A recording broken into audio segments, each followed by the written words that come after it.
નમસ્કાર મિત્રો, સ્વાગત છે તમારું આપણી આ યુટ્યુબ ચેનલમાં જેનું નામ છે ગુજરાતી જીકેની જમાવટ. ગત 16 જાન્યુઆરીએ વડાપ્રધાન શ્રી નરેન્દ્રભાઈ મોદીની અધ્યક્ષતામાં મળેલી કેન્દ્રીય કેબિનેટ બેઠકમાં 8મા પગાર પંચની જે મંજૂરી છે તે મળી ગઈ છે અને 8મા પગાર પંચની ટૂંક જ સમયમાં એક અધ્યક્ષ અને 2 સભ્યોની બનેલી 3 સમિતિની જે છે તે સરકાર દ્વારા રચના કરવામાં આવશે.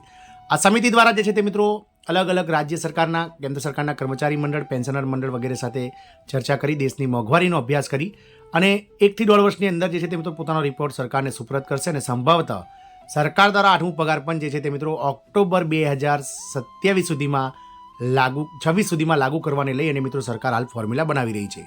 આ તમામ અટકળો વચ્ચે મિત્રો 8મા પગાર પંચમાં કેન્દ્ર સરકારના કર્મચારીઓના આ ફોર્મ્યુલાથી પગાર વધશે તેવી મિત્રો જાહેરાત થઈ છે. લઘુત્તમ પગારમાં પણ 38% વધારો સરકાર કરશે. તો આના વિશે આજના વિડીયોમાં વિગતવાર જાણીએ કે કયા ફોર્મ્યુલાથી કેન્દ્રીય કર્મચારીનો પગાર વધશે અને લઘુત્તમ પગારમાં કેટલો વધારો થશે તેને લઈને વિડીયોમાં વિગતવાર ચર્ચા કરીએ. તો વિડીયોના અંત સુધી આપ બન્યા રહો.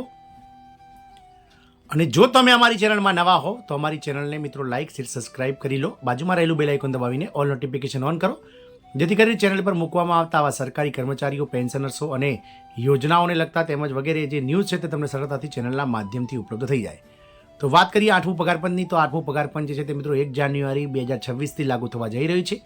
જેના માટે મિત્રો જે કેન્દ્રીય કર્મચારી, પેન્શનર્સ, વિવિધ રાજ્ય સરકારના કર્મચારી, પેન્શનર્સ કેન્દ્ર સામે જે મીટ માંડીને બેઠા હતા તેની મિત્રો હવે આશાઓ પૂરી કરતા સરકાર દ્વારા ગત 16 જાન્યુઆરી 8મા પગાર પંચના ગઠનને મંજૂરી આપી દેવામાં આવી છે.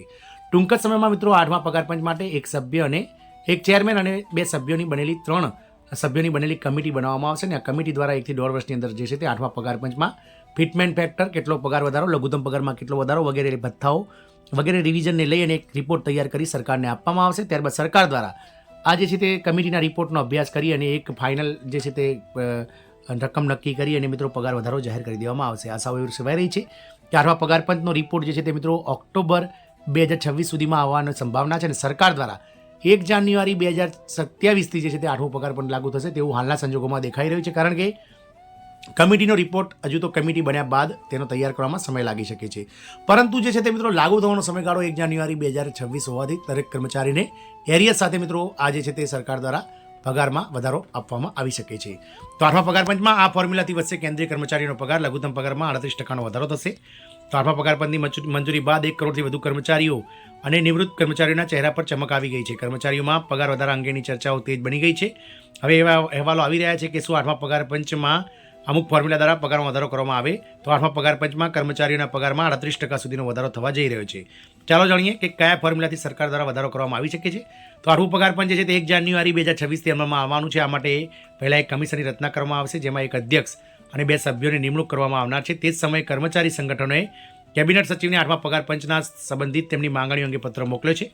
8મા પગાર પંચની જાહેરાત માટે કર્મચારીઓની લાંબા સમયથી ચાલી રહેલી માંગણીને બજેટ પહેલાં જ કેન્દ્ર સરકારે આશ્ચર્યજનક રીતે મંજૂરી આપી દીધી છે. આ સાથે 8મા પગાર પંચ માટે કર્મચારીઓની રાહ પૂરી થઈ ગઈ છે. પરંતુ 8મા પગાર પંચમાં પગાર વધારા અંગે મંથન ચાલી રહ્યું છે. ચાલો જાણીએ 8મા પગાર પંચમાં કર્મચારીઓને શું લાભ મળવાનો છે.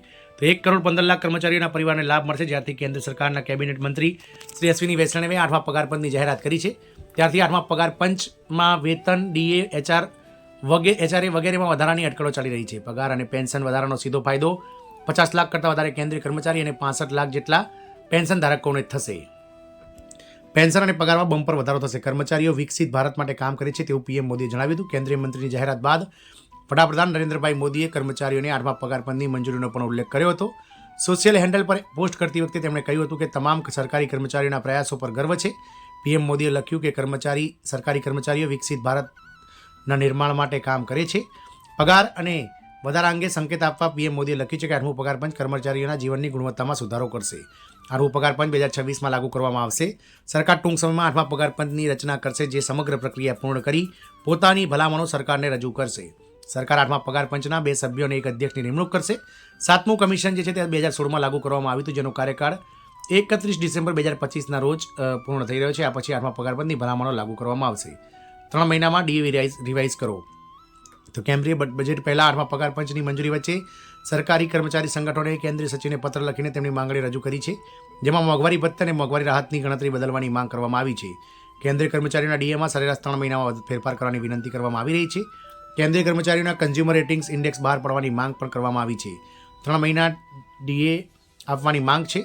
8મા પગાર પંચમાં બેન્કો અને એલઆઈસીના કર્મચારીઓની જેમ પોઈન્ટ ટુ પોઈન્ટ ડીએની માંગ કરવામાં આવી રહી છે. આપ સૌને જણાવી દઈએ કે એલઆઈસી અને બેન્કોનું અલાયદું જે છે તે મિત્રો એક બોર્ડ છે, જે ભરતી બોર્ડ જે છે તે સરકારી કર્મચારી એસોસિએશન છે એનું. તેમાં મિત્રો દર 3 મહિને જે છે તે રિવિઝન કરવામાં આવે છે. પગારમાં 38%નો વધારો. તો લઘુત્તમ પગારમાં 8મા પગાર પંચના ફિટમેન્ટ ફેક્ટરની ફોર્મ્યુલાનો ઉપયોગ કરવાનો છે. એક રિપોર્ટ અનુસાર તે 2.85 સુધી રહી શકે છે. આના કારણે પેન્શન અને પગારમાં 38% સુધીનો વધારો થઈ શકે છે. 7મા પગાર પંચમાં લઘુત્તમ બેઝિક પગાર 7,000 રૂપિયાથી વધારીને 18,000 રૂપિયા કરવામાં આવ્યો હતો. હાલમાં તેના પર 53% મોંઘવારી ભથ્થું મળે છે. 2026 સુધીમાં આમાં 2 વખત સુધારો કરીને 59% સુધી અથવા 60% સુધી કરવામાં આવી શકે છે. એટલે કે લઘુત્તમ પગાર 28,000 રૂપિયાથી 620 સુધી પહોંચી શકે છે. આવી સ્થિતિમાં જો આપણે તેની માની લઈએ કે 8મા પગાર પંચમાં ફિટમેન્ટ ફેક્ટર 7મા પગાર પંચની જેમ 2.57 રહે તો લઘુત્તમ પગાર 46,620 રૂપિયા થઈ શકે છે. એટલે કે 8મા પગાર પંચમાં લઘુત્તમ બેઝિક સેલેરીમાં 38% સુધીનો વધારો સરકાર દ્વારા કરવામાં આવી શકે છે. તો 8મા પગાર પંચને લઈને આ ખૂબ જ સારા સમાચાર છે. જય હિન્દ, અસ્તુ.